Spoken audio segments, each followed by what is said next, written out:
Hi అండి, నమస్తే. Welcome to my channel voice of Lakshmi. Shri Padmavathi Chalamcharla garu రచించిన వంటొచ్చిన మొగుడు అనే వార్తాపత్రిక కథను వినేద్దామండి. మిక్సీ కింద ఉన్న అల్మరాలో తెల్ల డబ్బాలో ఉన్నది ఉప్పా కాదా అన్న మాటతో హాల్లోని సోఫాలో కూర్చుని పరీక్ష పేపర్లు దిద్దుతున్న వాసంతి తుళ్ళుపాటుతో తలెత్తి చూసింది. హాలు లోపలి గోడకు ఆనుకుని మోచేతి వరకు ఇడ్లీ పిండి అంటిన చేత్తో జవాబు కోసం చూస్తూ నించున్నాడు నందకిషోర్. జారిపోతున్న లుంగీని ఉండలు చుట్టి పైకి దోపి బనియన్ లేకుండా ఇప్పుడిప్పుడే వస్తున్న చిన్న పొట్టతో పనిచేయడం వలన పట్టిన చిరుచెమటతో ఏ భావము పలకని ముఖంతో ఒక కాలు గోడ పైకి తన్నిపట్టి ఇడ్లీ పిండి కారిపోకుండా చేతిని ఎత్తిపట్టి నించున్నాడు. మామూలుగా అయితే ఆ అవతారం నవ్వుని తెప్పిస్తోంది. కానీ వాసంతికి కంపరమేసింది. కొంత అయోమయంతో, కొంత భయంతో, కొంత చిరాకుతో. కాదు అని ఏం చేశావు అని అడిగింది. ఎదురుగా కూర్చున్న ట్యూషన్ పిల్లలు నవ్వు ముఖంతో ఉత్సాహంతో చూస్తున్నారు అతని వైపు. ఏం చేయలేదులే, నువ్వు అంతలా ఇదైపోకు. ఉప్పేమో అనుకుని ఇడ్లీ పిండిలో వేశా. కాదనిపించి నోట్లో వేసుకుని చూసా. వెంటనే మొత్తం కుప్ప కుప్పగా తీసేశా. అయినా ముగ్గుపిండి డబ్బా అక్కడ పెట్టుకుంటారా ఎవరైనా? తనదేం తప్పులేనట్లు సమర్థించుకున్నాడు కిషోర్. పోపు సామాన్లు పెట్టే చోటు వదిలిపెట్టి మిక్సీ కింద ర్యాక్లో చూస్తాడా ఎవరైనా? 2 డాలు ఒత్తి పలుకుతూ ప్రశ్నించింది వాసంతి. అయినా మీకు మోచేతి వరకు పిండి ఎందుకు అంటింది? ఎన్నిసార్లు చెప్పాను గరిటతో కలపమని? చేతి నిండా గిన్నె నిండా పూసి పెడతావు. నేను వేసినప్పుడు ఇలాగే ఉంటుందా గిన్నె కానీ చేయి కానీ? చిరాగ్గా పేపర్లో తలదూర్చింది. పిల్లలు కూడా టీచర్కి కోపం వచ్చిందని తలదించుకుని చదవడం మొదలుపెట్టారు. ఇడ్లీ పిండైనా దోసపిండైనా ఉప్పు వేసినప్పుడు చేత్తో కలిపితేనేగా సమంగా కలుస్తుంది, రుచిగా కూడా ఉంటుంది. చేయి కడుక్కుంటూ అన్నాడు. మీ బామ్మేగా చెప్పింది. మా అక్క కూడా అదే అంటుంది. మా బావ ఎంత మెచ్చుకుంటారు మా అక్క చేతి వంటను. నువ్వు తింటావుగా, అదంతా చేతి తీరు. నీ మొహం, అదేదో రూల్ అన్నట్టు మాట్లాడుకు. పని శుభ్రంగా చేయడం చేత కాదు కానీ కోపంగా అంది. అతను నిలబడిన తీరు ఆడపడుచును గుర్తు చేస్తుంది. ఆవిడ కూడా అంతే. వస్తే వంట నేను చేస్తాలే అమ్మాయి అంటూ కిచెన్లోకి వెళ్తుంది. రాత్రి అదే సమయంలో ఆవిడ సీరియల్స్ కూడా వస్తాయి. వంట చేస్తూ కిచెన్లోకి హాల్లోకి తిరుగుతూ ఉంటుంది. ఏదైనా ముఖ్యమైనవి అనుకుంటే ఆ గోడకు అలాగే ఆనుకుని నించుంటుంది. వాసంతి ముఖం చూసి ఇంకేం మాట్లాడలేదు కిషోర్. పిల్లలు వెళ్ళిపోయిన తర్వాత తన పరిస్థితి తలుచుకుంటూ చిరాకును కంట్రోల్ చేసుకుంటూ పేపర్లను కట్టిపెట్టి ట్యూషన్ అయ్యిందనిపించింది వాసంతి. ఇడ్లీ పిండి కలిపిన గిన్నె పక్కన పెట్టేసి నోరు విప్పకుండా న్యూస్ పేపర్ తీసుకుని బాల్కనీలోకి వెళ్ళాడు కిషోర్. అక్కడైతే పెద్దగా అరవదని, ఈలోపు కాస్త కుదుట పడుతుందని. పిల్లలు వెళ్ళిన తర్వాత అలాగే సోఫాలో చెరగిలబడిపోయింది. కళ్ళలో అసహాయతతో కూడిన సన్నటి నీటి పొర. ఎవరితో చెప్పుకోవాలి? తన బాధ ఎవరికి అర్థమవుతుంది? తమ్ముడికి చెప్తే మరదలితో సహా కలిసి నవ్వుతారు. స్నేహితురాలతో చెప్తే ఊరుకుందు, రుచిగా వండి పెడితే హాయిగా తిని కూర్చోక అంటుంది. తల్లితో తన బాధ పంచుకుందామంటే మగపిల్లాడితో వంట పని ఇంటి పని చేయించింది చాలక మళ్ళీ వంకలు పెడతావా అంటూ తిడుతుంది. నేను చేయించిన మహాప్రభో, తనకే ఆ పనులు ఇష్టం అంటే వినిపించుకోదు. కళ్ళు మూసుకున్న వాసంతికి గతం సినిమాలోలాగా గిరగిరా తిరిగింది. పెళ్లి చూపులు. అబ్బాయికి హైదరాబాద్లో మల్టీనేషనల్ కంపెనీలో ఉద్యోగం అనేసరికి మరే విషయాలు స్ఫురించలేదు. హైదరాబాదు, సాఫ్ట్వేర్ ఎంప్లాయ్, ఇది చాలు కళ్ళు మూసుకుని ఎస్ చెప్పడానికి. విజయవాడలో పుట్టి పెరగడంతో చుట్టాలంతా ఈ చుట్టుపక్కలే. గుంటూరు, తెనాలి, రేపల్లె, బాపట్ల. ఇదే ప్రపంచం, ఇదే లోకం. చిన్నప్పుడే నిర్ణయించుకున్నా నా జీవితం భవిష్యత్తు హైదరాబాదేనని. హైదరాబాద్ చుట్టూ ఎన్నో కలలు కన్నాను. పెద్ద పెద్ద భవనాలు, మల్టీప్లెక్స్లు, మెట్రోలు, రోడ్లు, ఆఫీసులు నాకు కిక్కిస్తాయి. ఎవరి పని వారు చేసుకుంటూ ఎంత ఆనందంగా ఉంటారు. కానీ ఎక్కడో చిన్న నిరాశ. అమ్మా నాన్న హైదరాబాద్ సంబంధం తెస్తారా, ఒప్పుకుంటారా అని. విజయవాడలోనే స్కూలు, విజయవాడలోనే ఇంటర్, ఇక్కడే డిగ్రీ, ఇక్కడే పీజీ, ఇక్కడే బిఎడ్, ఇక్కడే ఉద్యోగం. నా జీవితం కృష్ణానది తప్ప మరేం లేదు. ఛీ. ఇంట్లో సంబంధాలు చూడడం మొదలుపెట్టినప్పుడు ఖచ్చితంగా చెప్పా, హైదరాబాద్ సంబంధం అయితేనే చేసుకుంటానని. దాని ముఖంలే అంది అమ్మ పట్టించుకోకుండా. నేను వాళ్ళని పట్టించుకోకుండా హైదరాబాద్ కాని సంబంధాలన్నీ తిరక్కొట్టేశాను. ఫైనల్గా ఈ సంబంధం వచ్చింది. కిషోర్ హైదరాబాద్లో సాఫ్ట్వేర్ ఎంప్లాయ్. ఈ ఒక్క క్వాలిఫికేషన్ చాలు, నా జీవితం అంతా మెట్రో సిటీస్లోనే గడిచిపోతుంది. లాంగ్ డ్రైవ్లు, ఏసీ ట్రైన్లు. ఈ విజయవాడ మూలాన ఏనాడు ఏసీ ట్రైన్ మొహం కూడా చూడలేదు. అదృష్టం బాగుండి పెళ్ళికొడుక్కి నేను నచ్చితే బిర్లామందిరికి వస్తానని మొక్కుకున్నాను. కనకదుర్గమ్మను వదిలేశానని అనుకోకండి. నా బాధ ఏంటో కనకదుర్గమ్మకి తెలుసు. చుట్టుపక్కల ఊళ్ళ నుండి ఎవరొచ్చినా కనకదుర్గమ్మ దర్శనం డ్యూటీ నాదే. పూలమ్మీలు, కొబ్బరికాయల వాళ్లకు, చెప్పుల వారికి నేను సుపరిచితం. పూజారులకు కూడా. వచ్చిన చుట్టాల సోది వింటూ గుడికి తీసుకెళ్లి కొబ్బరికాయలు, ప్రసాదాలు కొనిపించుకుని అమ్మవారి దర్శనం చేయించుకుని తీసుకురావడం నా 8వ తరగతి నుండే మొదలు.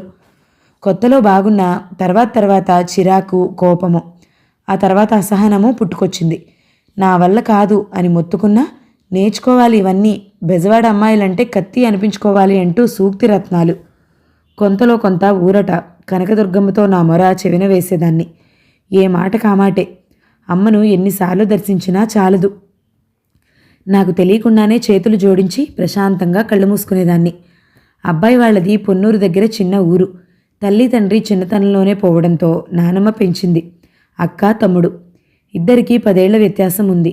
బావగారికి రైల్వేస్లో ఉద్యోగం. మనవడు ఎక్కడ కాలేజీలో చేరితే తను అక్కడికి వెళ్ళి ఉంటూ చదివించుకుందిట నానమ్మ. హైదరాబాదులో ఉద్యోగంలో చేరితే కూడా తను వదల్లేదట. ఇంతకాలం కూడా ఉండి జాగ్రత్తగా చూసుకుందిట. పెళ్ళైతే ప్రశాంతంగా ఊపిరి పీల్చుకుంటుందిట. ఇక్కడ వాళ్లే కాబట్టి అమ్మా నాన్నలు ఇష్టపడ్డారు. హైదరాబాద్ సాఫ్ట్వేర్ ఎంప్లాయ్ కాబట్టి నాకు అంగీకారమే. దుర్గమ్మ తల్లి నా మొర ఆలకించింది. నాకు నేను ముందే చెప్పుకున్నా, అబ్బాయి ఎలా ఉన్నా సర్దుకుపోవాలని. అవ్వ కావాలి, బువ్వ కావాలి అంటే కుదరదు కదా. నిశ్చయించుకున్న పెళ్లికి చూడ్డం ఎందుకులే అని పెళ్లి చూపుల తంతును నేను పెద్దగా పట్టించుకోలేదు. నా బుర్ర నిండా మెట్రో ట్రైన్లు, మల్టీప్లెక్స్లే తిరుగాడుతున్నాయి. నిశ్చితార్థంలో చూశాను. సంతోషం ఉప్పొంగింది. నిజంగా బాగున్నాడు కదూ? కాదు, అందంగా ఉన్నాడు. నాకన్నా కూడా తెల్లగా, ఎత్తుకు తగిన లావుతో హుందాగా కూడా అనిపించాడు. తన ముందు నేనే తేలిపోతాను. ఎందుకు ఒప్పుకున్నాడబ్బా? ఎంక్వైరీలో తేలింది. ఎక్కడో దూరపు చుట్టరికం, మంచి బలగమున్న సంబంధం కావాలని నానమ్మ ఆశ. సో నానమ్మకి మా చుట్టాలు, పలుకుబడి బాగా నచ్చుంటుంది. పాపం 2 పిల్లల్ని పెంచి పెద్ద చేయడానికి ఎన్ని అవస్థలు పడిందో. ఆవిడ్ని దగ్గరే ఉంచుకుని బాగా చూసుకోవాలని నిర్ణయించుకున్నా. తన ఆలోచనలు, హాబీలు అన్నీ తెలుసుకుని నన్ను నేను కొంత మార్చుకోవాలి. నాకు శీఘ్ర కోపం, మొండితనం అంటారు. తగ్గించుకుని తనకు అనుకూలంగా బతకాలి. తనకు ఇష్టమైన వంటలేవో తెలుసుకుని నేర్చుకోవాలి. పిజ్జాలు, బర్గర్లు, నూడిల్స్ లాంటివి నేర్చుకుని చక్కగా వండి పెట్టాలి. అస్తమానం బయట తింటే ఆరోగ్యాలు పాడవుతాయి. తనకి జీన్సు, టాప్స్ ఇష్టమైతే అలవాటు చేసుకోవాలి. ఇప్పుడు వేసుకోవచ్చు, కానీ ఈ విజయవాడకి, మా చుట్టాల లెవెల్కి ఈ డ్రెస్సులు చాలే అని నేనే వేసుకోను. ఇప్పుడు నన్ను నేను మోడర్న్గా మార్చుకోవాలి. వీకెండ్ పార్టీలకు అలవాటు పడాలి. ఓపెన్ హెయిర్ చాలా బాగుంటుంది. తన ఇష్టాన్ని బట్టి కట్ చేయించుకోవాలి. నాది పెద్ద జుట్టే, నడుము వరకు ఒత్తుగా ఉంటుంది. దానికి నూనె రాసి గట్టిగా జడవేస్తాను. నన్ను చూసి మా విజయవాడ అమ్మాయిలు మొరటుగా, బండగా ఉంటారు అనుకోకండి. ఇక్కడ చాలా ఫ్యాషనబుల్గా ఉంటారు. నాకే ఎప్పుడో ఎందుకో తెలీదు కానీ ఈ విజయవాడ లెవెల్కి ఇది చాలే అనేది బుర్రలో ముద్రితమైపోయింది. హైదరాబాదు నేను కోరుకున్న నగరం. నేను కోరుకున్నట్లుగా సాఫ్ట్వేర్ భర్త. పెళ్లి సమయంలో తనకు కూడా వంట వచ్చని తెలిసి మురిసిపోయాను. చుట్టాలు, స్నేహితులు కూడా నాది అదృష్టం అన్నారు. ఇద్దరూ కలిసి పనిచేసుకుంటూ హాయిగా ఉండొచ్చు అంటూ. మగవాళ్లకు వంట రాకపోవడం వల్ల తామేమి ఇబ్బందులు పడుతుందో ఏకరువు పెట్టారు. నన్ను దుర్గమ్మ తల్లి చల్లగా చూస్తుందని, చిన్నప్పటి నుంచి చేసుకున్న దర్శనాల పుణ్యం ఎటూ పోలేదని అర్థమైంది. కొద్ది రోజుల విశ్రాంతి తర్వాత నాకు తోచిన ఉద్యోగంలో కాలక్షేపం చేయాలని నా ఆలోచన. కిషోర్ జాగ్రత్త కలవాడనుకుంటా. 3 బెడ్రూమ్ల ఫ్లాటు, దానికి తగ్గ సామాన్లు అన్నీ అమర్చి పెట్టుకున్నాడు. నా జీవితానికి ఇంకే కొరత లేదనిపించింది. ఫైనల్గా నాకు విజయవాడ బెడద వదిలింది. అమ్మయ్య, నా జీవితం హాయిగా, ఆనందంగా సాగిపోతుందిక. వాసంతి లే అన్న పిలుపుతో తెల్లారి మెలకు వచ్చింది. కిషోర్ ఎప్పుడు లేచాడో. ఫ్రెష్గా ఉన్నాడు. స్నానం చేశాడనుకుంటా. టైం చూశాను. 5:30. 5:30కే మీ స్నానం అయిపోయిందా? ప్రశ్నార్థకంగా చూశాను. యోగా కూడా చేశాను. మీరు యోగా కూడా చేస్తారా? నాలో విస్మయం. చేయకూడదా? జాబ్లో చేరిన తర్వాత నేర్చుకున్నాను, చేస్తున్నాను. మంచి అలవాట్లు మంచిదేగా వసు అన్నాడు నవ్వుతూ. నేను నవ్వుతూ లేచి వాష్రూమ్కి వెళ్ళాను. వచ్చేసరికి బాల్కనీలో 2 కాఫీలు వేడిగా పొగలు చిమ్ముతూ. చల్లని వాతావరణం. చాలా సంతోషం వేసింది. ఎంత అదృష్టవంతురాల్ని! ఎంతమంది భర్తలు ఉదయాన్నే ఇలా భార్యలకు కాఫీతో సుప్రభాతం చెప్తారు. మా అమ్మ అయితేనా పొద్దునే దండకాలు లేవలేదని, పనిలో సాయం చేయలేదని. అబ్బే వద్దు, ముందు ఇంత మంచి ఉషోదయాన్ని కాఫీని ఆస్వాదించాలి. కాసేపు తర్వాత వంటగదిలోకి వెళ్ళా. అన్నీ నీట్గా సర్దున్నాయి. చిరునవ్వుతో నేనొస్తున్నానని ఇల్లు బాగా సర్దారే. లేదు, ఇల్లు ఎప్పుడూ ఇలాగే ఉంటుంది. ఆర్గనైజ్డ్గా ఉంచడం నాకు అలవాటు. తను మాట్లాడే ప్రతి మాట నేనెంత అదృష్టవంతురాలనో తెలియజేస్తోంది. టీలో అందరూ అల్లం వేస్తారు, కానీ లవంగా దాల్చిన చెక్క వెయ్యి, అదో రుచి, చాలా బాగుంటుంది. ఓ అవునా, ట్రై చేస్తాను. రాత్రి భోజనం చుక్క కూర కందిపప్పులో కన్నా పెసరపప్పుతో బాగా ఇముడుతుంది. గుమ్మడి వడియాలతో అదిరిపోతుంది. చూడు, ఈసారి చేసి పెడతా. నాకు తెలియని విషయం ఏమో ఉంటుందేమో, చేస్తానంటున్నాడుగా, చేయని, చేస్తే తినడానికేం. మరో పూట కాఫీ పాలు స్టవ్ మీద కన్నా కుంపడి మీద కాస్తే ఆ రుచే వేరు. అవన్నీ ఇక్కడ కుదరవు కదా కిషోర్. కుదరవు, కానీ చెప్తున్నా. సరే, ఈ శనివారం వంట నేనే చేస్తా, చూద్దు గాని. వద్దు కిషోర్, వచ్చి 2 నెలలైంది. నువ్వు అసలు నన్ను బయటికి తీసుకెళ్ళనే లేదు. బయటనే భోంచేద్దాం. బయటికి వెళ్దాం, కానీ భోజనం ఇంట్లోనే చేద్దాం. వంట నేను చేస్తాగా. అప్సెట్గా అనిపించింది, కానీ చేసేదేం లేక సరేనన్నాను. భోజనం తర్వాత బయటికి వెళ్దాం అన్న ఆనందంతో లేచాను.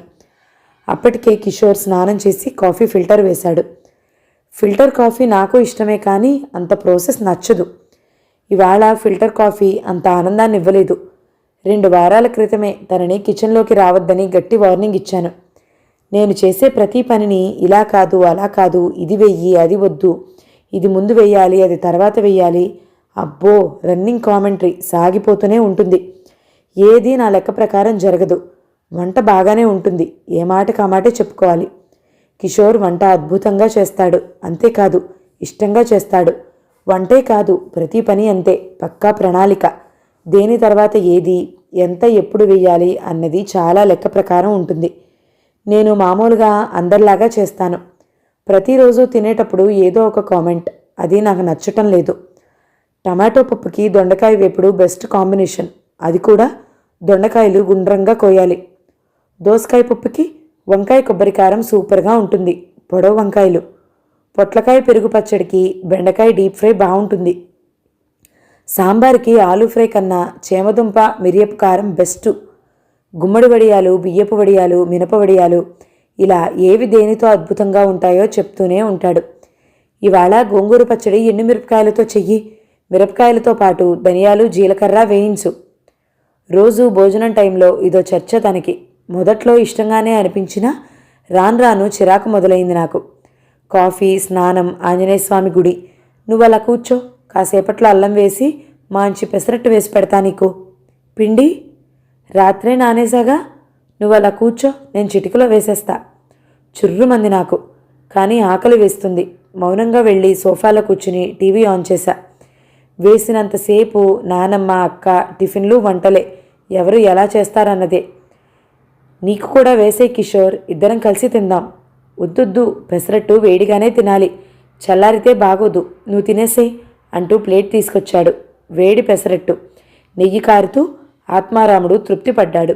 తను కూడా తెచ్చుకుని తింటూ ఏవేవో చెప్తున్నాడు. వింటున్నాను. ఈసారి మా ఊరు వెళ్ళినప్పుడు మంగళంలో వేయించిన కందిపప్పుతో గోంగూర పప్పు చేసి పెడతాను. అది తింటే నువ్వు ఈ పచ్చిపప్పు అస్సలు నోట్లో పెట్టవు. అయ్యో, అది కూడా తెలీదా వసు? అదేదో 8వ వింతలాగా చూశాడు. తెలీదు. ముక్తసరిగా అన్నా హాయిగా పెసరట్టు తిన్న ఆనందం లేకుండా ఈ టాపిక్ నాకు నచ్చటం లేదు. మంగళం అంటే మొదలుపెట్టాడు పక్కనే కూర్చుంటూ. అబ్బా, ఎందుకు అడిగానా అనిపించింది. వద్దు కిషోర్, వంట చేసుకోవాలిగా, వదిలేయి. లేదా బయటకు వెళ్ళి భోంచేసి సరదాగా సినిమాకి వెళ్దాం అన్నాను. అతనికి బయట తినడం నచ్చదు. బయటొద్దు, నేను చేస్తాగా, ఎంతో టైం పట్టదు. నువ్వేమీ చేయక్కర్లేదు, ఇది విను ముందు, ఎంత బాగుంటుందో. వంట చేస్తూ చెప్తాలే. అయిష్టంగానే కూర్చున్నాను. మంగళం అంటే కళ్ళు అరమోర్పులయ్యాయి. ఒక్కోసారి కుండలు పగిలిపోతాయిగా, ఆ పగిలిన కుండలో కింద భాగం అన్నమాట.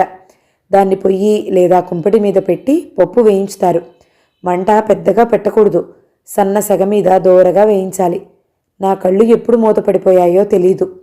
వచ్చిన కొత్తలో నన్ను నేను మోడ్రన్గా మార్చుకోవాలి అని హెయిర్ కట్ చేయించుకున్నా. జీన్స్ పలాజోస్ కొనుక్కున్నాను. జీన్స్ వేసుకున్న రోజు తనకి పెద్దగా నచ్చలేదు. చక్కగా చీరనో డ్రెస్సో వేసుకోవచ్చుగా, మీ నానమ్మనో అక్కనో వేసుకోమను, నాకు ఇవే ఇష్టం, ఇవే వేసుకుంటా. ఒళ్ళు మండిపోయింది. విజయవాడలో వేసుకోలేదుగా అన్నాడు నా కోపాన్ని పట్టించుకోకుండా. నాకు కోపం వచ్చిందన్న విషయాన్ని కూడా గుర్తించలేదని, నీ మొహం నువ్వేం చూసావు, నాకు షార్ట్సు ఫ్రాక్సు చాలా ఉన్నాయి, అవే వేసుకుని తిరిగేదాన్ని అక్కసుగా అన్నాను. అలాగా, నీకేవిష్టమైతే అవే వేసుకో, కూల్గా సమాధానమిచ్చాడు. విజయవాడ ఒక నరకం అనుకుంటే ఇది ఇంకోలా ఉందేంట్రా బాబు అనుకున్నా. దానికి తోడు ఇక్కడ తనకు అన్న ఉన్నాడు. చిన్నతాత పెద్దతాత చుట్టరికాలు, ఉస్మానియాలో డాక్టరు. బొద్దుగా తెల్లగా దబ్బపండులా ఉంటాడు. ముట్టుకుంటే మరకపడుతుందేమోనన్నంత తెల్లగా ఉంటారు పిల్లలిద్దరూ. 2-3 నెలలకొకసారి కలుస్తూ ఉంటాం. ఆయన వచ్చిన రోజు మరీ ఇద్దరు అదేదో లోకంలో ఉంటారు. దానిలో వాళ్ళ ఊరు, నానమ్మ, అక్కలు చెక్కలు, వంటలు. ఊళ్ళో కాలేజీ లేకపోవడం, హాస్టల్ ఖర్చులు భరించలేని ఆర్థిక స్థితి, రూములు అద్దెకి తీసుకుని వండుకు తిని దానిలో నిష్ణాతులైపోయారు. ఆయన డాక్టర్ అవడం మూలాన సమయం దొరకదు కాబట్టి పర్లేదనుకుంటా. మా ఆయన మాత్రం నానమ్మ పెంపకంలో ఇదిగో ఇలా తయారయ్యాడు. ఆ బావగారు చాలా సరదా మనిషి. జోకులు సెటైర్లు బ్రహ్మాండంగా వేస్తారు. ఇద్దరి మెయిన్ టాపిక్ వంట. బామ్మ ఎలా చేస్తుంది, అమ్మ ఎలా చేస్తుంది, దేంట్లో ఏం వేస్తే ఎలా ఉంటుంది. ఊరిలో ప్రతి ఒక్కడికి నిక్నేము. కాలువలు ఈతలు చెప్పుకుని పగలబడి నవ్వుతుంటారు. మొదట్లో సరదాగానే ఉండి ఎంజాయ్ చేసేదాన్ని. ఇప్పుడు అది హద్దులు దాటి చిరాకొచ్చింది. ఎన్నోసార్లు వార్నింగ్ ఇచ్చాను, వంటగది వైపు రావద్దని, వంట గురించి మాట్లాడొద్దని, వంకలు పెట్టొద్దని. కొంత కంట్రోల్లోకి వచ్చాడు. ఆ చెయ్యెత్తి పట్టి గోడకు ఆనుకున్న తీరు గుర్తొచ్చి ఒళ్ళు మండిపోతుంది. బాల్కనీలోకి వెళ్ళి చూశా. బిక్కముఖంతో పేపర్ చూస్తున్నాడు. తిరిగొచ్చి సోఫాలో కూర్చున్నాను. కళ్ళు మూసుకున్నా. ఎందుకీ నాకే అసహనం? ఏం తక్కువైంది నాకు? ఏమిటి తనతో ప్రాబ్లం? తాగుతాడా? లేదు. పబ్బులు పార్టీలు అంటూ తిరుగుతాడా? లేదు. ఆఫీస్ పని అంటూ నన్ను పట్టించుకోకుండా ఉంటాడా? లేదు. పోనీ అమ్మాయిలు వెంట పడతాడా? లేదు. ఆ మొహానికి అంత తెలివి కూడానా? సినిమాలు షికార్లు వద్దంటూ నన్ను కట్టడి చేస్తాడా? లేదు. తనకిష్టం ఉన్నా లేకున్నా నా కోసం వస్తాడు. నానమ్మ పెంపకంలో అతి జాగ్రత్తగా పెరిగాడు. అలాగే అతి మంచిగా తయారయ్యాడు. జీవితాన్ని పద్ధతిగా జీవించాలి అనుకుంటాడు. అన్నిటికీ మించి నన్ను ఏనాడు ఒక్క మాట అనడు. చాలామంది భర్తల్లా భార్యని చిన్నచూపు చూడడు. నాన్న, బాబాయిలు, అమ్మను, పిన్నులను ఎలా ట్రీట్ చేస్తారు? అసలు స్వాతంత్రం ఉందా? వాళ్ళ అజమాయిషీని భరిస్తూ అలా బతికేస్తూ ఉంటారు. నేను ఉద్యోగం చేయడం చేయకపోవడం నా ఇష్టానికి వదిలేశాడు. నేను ఫ్రాక్స్ జీన్స్ ఏం వేసుకున్నా అభ్యంతరం చెప్పడు. నన్ను నేను అప్డేట్గా ఉంచుకోవడం కోసం బోధన నాకు ఇష్టం కాబట్టి స్కూల్లో ఉద్యోగం చేస్తున్నా. దేనికి అడ్డు చెప్పడు. స్త్రీలకు పెద్దలకు గౌరవం ఇవ్వాలంటాడు. వీటన్నిటిలో ఏం తప్పుంది? నాకు తను అవుట్డేటెడ్గా ఎందుకు అనిపిస్తున్నాడు? నాకెలా టీచింగ్ మీద ఇష్టమో తనకి వంట మీద ఇష్టం కావచ్చు. అది నాకెందుకు కష్టాన్ని కలిగిస్తోంది? లేచి బాల్కనీలోకి వెళ్ళా. బాచీ, అది వాళ్ళ నాన్నమ్మగారి పిలుపు. ఆకలేస్తుంది, అన్నం తిందాంరా. ఉల్లిపాయలు సన్నగా తరిగి అల్లం పచ్చిమిర్చి వేసి 1 స్పూన్ శనగపిండి కలిపి కొత్తిమీర కరివేపాకు దిట్టంగా వేసి ఆమ్లెట్ వేద్దు రా. ఈలోపు నేనన్నీ సర్దుతా, తనకిష్టమైన వివరణతో చెప్పా. వెటకారం ఉందేమోనని నా ముఖంలోకి చూశాడు. లేదు, మామూలుగానే ఉంది. ఈవేళ అలా కాదు. ఎండుమిర్చి ఫ్లేక్సు, కచ్చాపచ్చాగా దంచిన 4 మిరియాలు, శొంఠి పొడి వేసి చేస్తా, చూడు ఎలా ఉంటుందో. ఉత్సాహంతో లేచాడు. అబ్బా, ఈ వంటొచ్చిన మొగుడుతో ఎలాగమ్మా వేగేది? కథ సమాప్తం. కథ మీకు నచ్చినట్లయితే లైక్ చేయండి, షేర్ చేయండి. ఈ ఛానల్ని తప్పకుండా సబ్స్క్రైబ్ చేయండి. Thank you so much for watching. నమస్తే.